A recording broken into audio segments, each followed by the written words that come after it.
Assalamualaikum, my name is Nur Hafizah binti Yahya. My metric number is 2020848272. I would like to explain about the introduction of shooting a ball.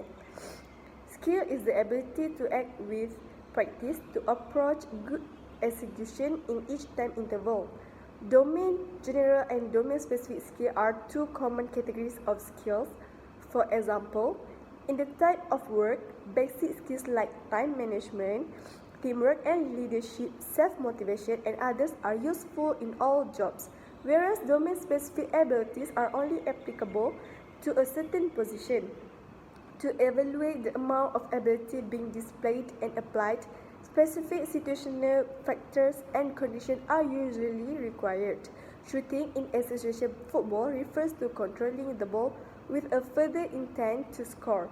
Usually the feet or head are used.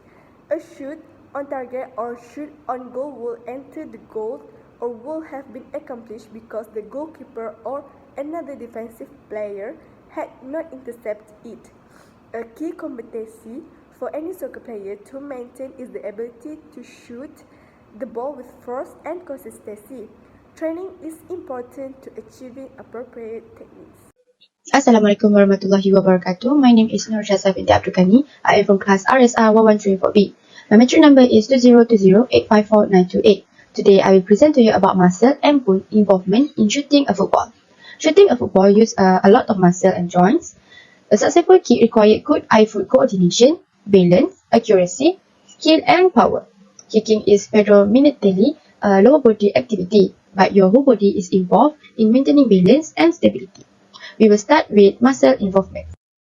So for preparation phase, considering the gluteus maximus is the largest muscle in the body, it is probably the muscle that most popular have the least knowledge about and do not understand how vital it is to have minimizing performance. The gluteus muscle are stabilizer, mainly providing stabilization of the spine and pelvis, which are the key of the functional aspect of football. They are also important when it comes to power and force development, such as sprinting to get to the ball or jumping for a header.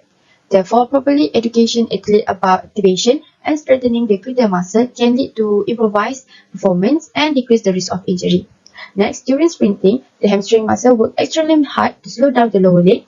Once the foot is on the ground, of the hamstring are used to straighten the hip backward, so this will allow the other leg to move forward. This muscle extend from your sit bone to your knee, and then they are responsible for bending your knees. If they are strong, you can jump high, run fast, accelerate with explosive power, and work better with ease. Well-developed hamstring allow you to maintain good posture and prevent leg injuries. Your hamstring across the knee, hip and hip joint, and not only work to bend your knee, but they also draw your hip backward. When executing explosive movement, the hamstring play a big part in shifting the load from your knee to your hips. They also contribute to your ability to absorb the shock of movement involving the high velocity or force. When running, walking or jumping, the gastrocnemius provide a significant amount of propulsive force. Consider the amount of force required to propel of the body into the air. Tricep can sure generate a lot of force. The gastrocnemius muscle tension has many facial connections, and this tension is transmitted not only to the force, but to the knee, hip, and lumbar area. A shortened gastrocnemius muscle could cause dysfunction to the physiology movement of the hip, decreasing its activation such as inward rotation of the femur. The fascial system plays a fundamental role in the transmission of the force produced by the contraction of the contractile component of the muscle. Next, for kicking phase. The deltoid originates on the lateral aspect of the acromion and clavicle and then inserts on the lateral aspect of the humerus. Its major action is to abduct the arm, such as lift the arm out of the side of the body, as well as assist in forward elevation, such as lifting the arm out in front of the body. The deltoid is a very powerful muscle and is needed for all types of athletic endeavor. The quadriceps are the muscle on the front of your leg, which originate at the hip and run down to just below your knee.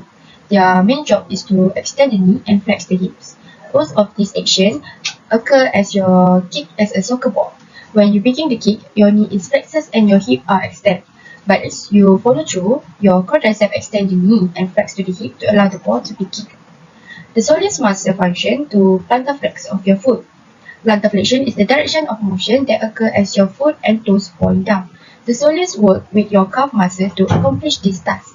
Our soldiers must get stretched a bit as you're working an ascending and descending strap.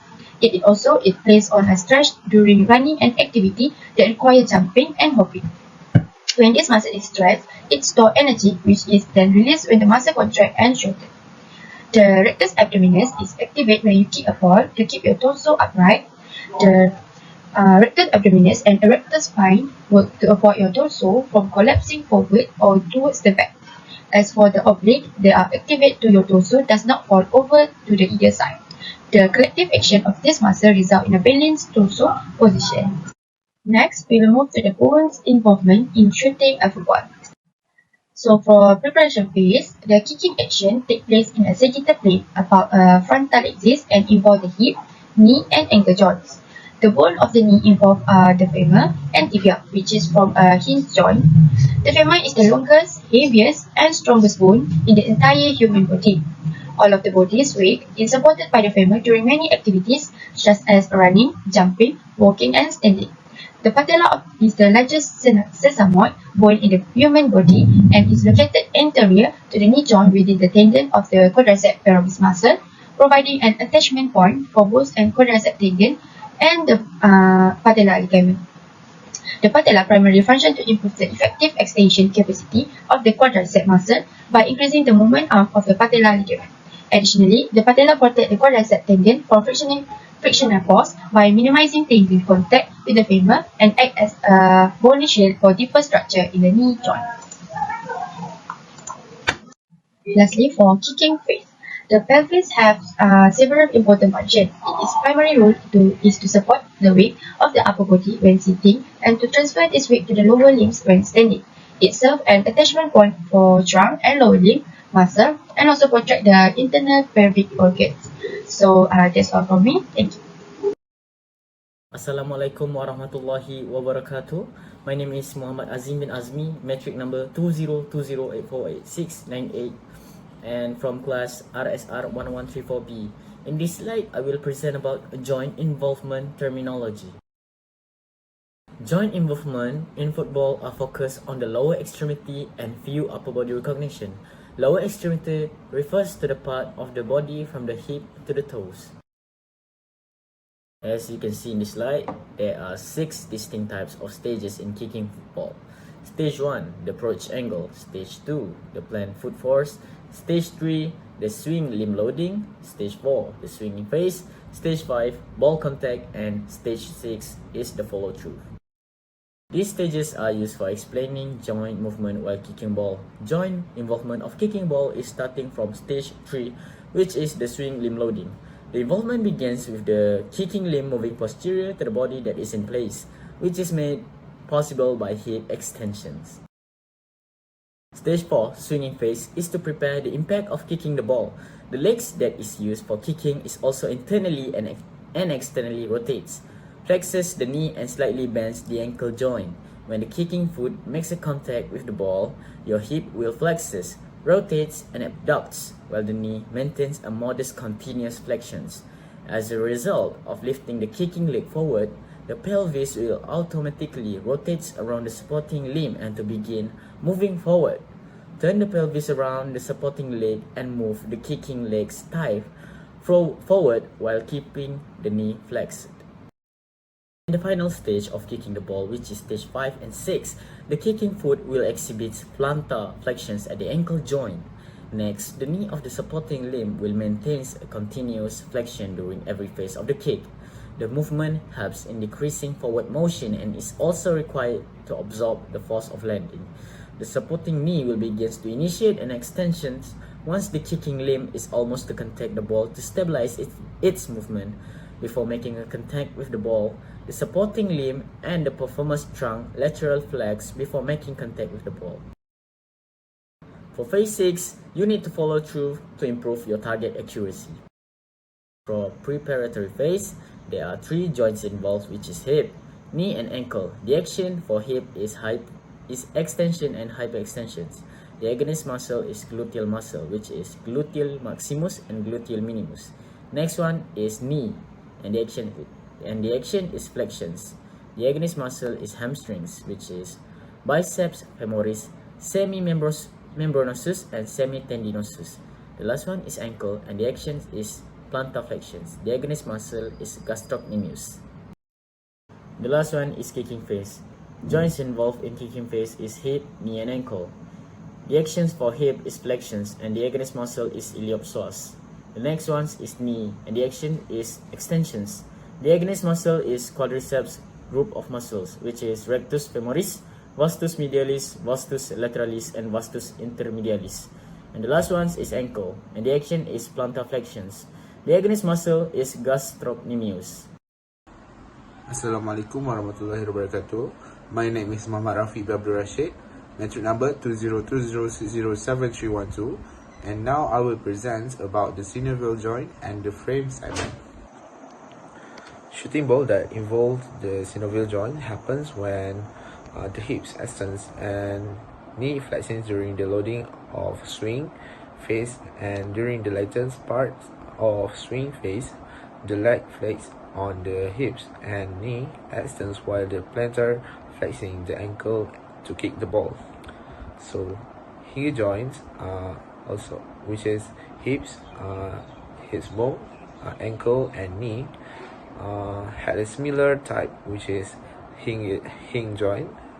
It's a form of joint that called hinge joint allow the bones to move back and forth in one direction with only limited motions in other planes, much like hinge on a door.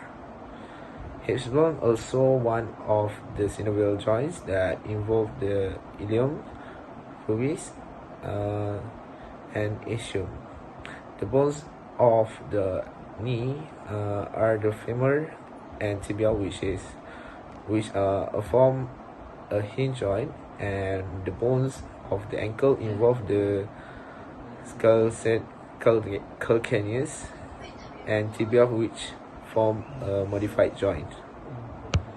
So as you can see, this is the hip bones, knee bones, and the ankle. At hip bones, you can see the ilium, pubis, and ischium.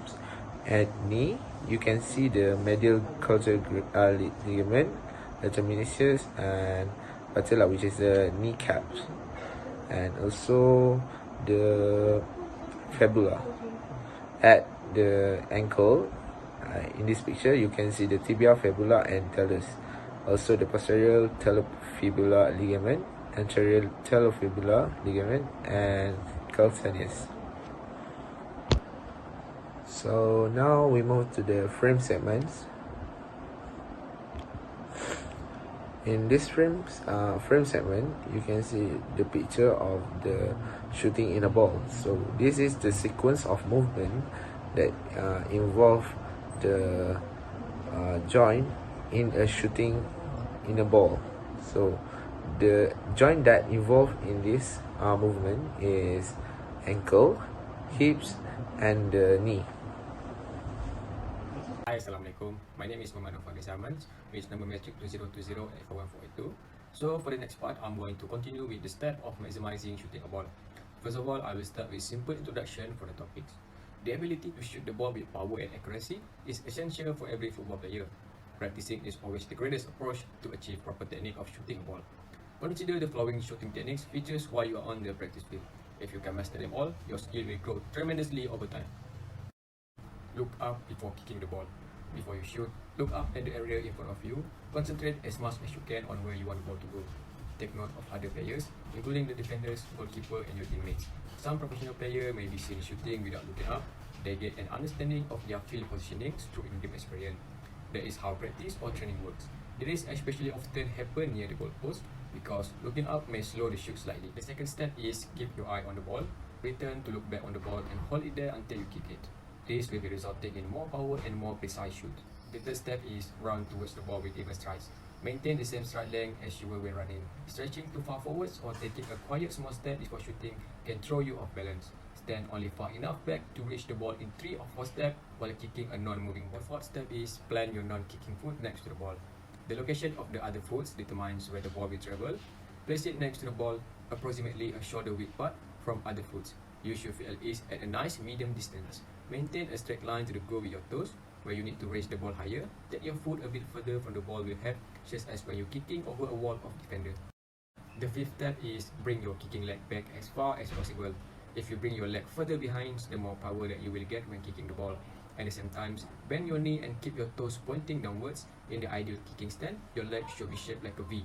Stretch your leg frequently to improve your flexibility. The sixth step is hold your ankle in place. This is also known as ankle locking. Your foot should remain pointing downwards, straight and solid. As you kick the ball, your ankle should not wobble at all. Any movement will be resulting in less power during shooting. The seventh step is stand straight as you kick. Staying in a natural stance provides you the most control over the ball flight. Leaning a bit is good if it seems natural, but don't attempt to lean more.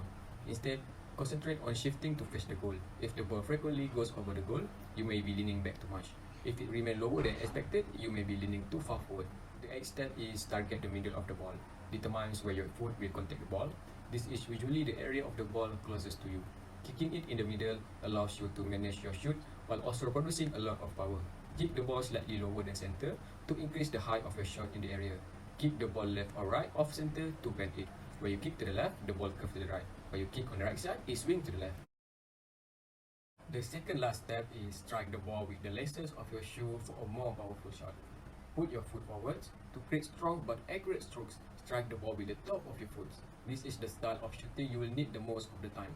Strike the ball with the side of your toes to bend it more. The last step is follow through with your kicking leg.